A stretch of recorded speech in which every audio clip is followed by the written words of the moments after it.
Barrister Saidul হক সুমনকে যুগে অব্যাহতি দেওয়া হয়েছে।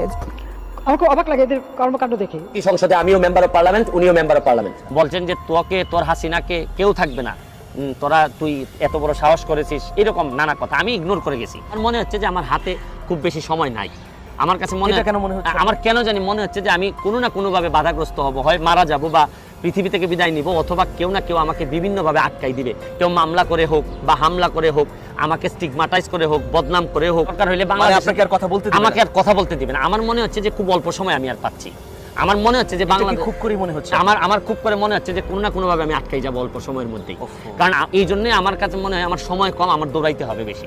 মানুষের কল্যাণে দৌড়তে দৌড়তে ব্যারিস্টার সুমন এখন ক্লান্ত, এবং ক্লান্ত হৃদয় তিনি বলতেছেন যে যে কোনো সময় তাকে মেরে ফেলা হবে। এই কথাগুলো ব্যারিস্টার সুমন একাধিকবার বললেও আপনারা গুরুক্ষেপ করেন না। এইবার নাম ধরে ধরে ব্যারিস্টার সুমন বললেন কারা কারা তাকে মেরে ফেলবে, এবং তিনি স্পষ্ট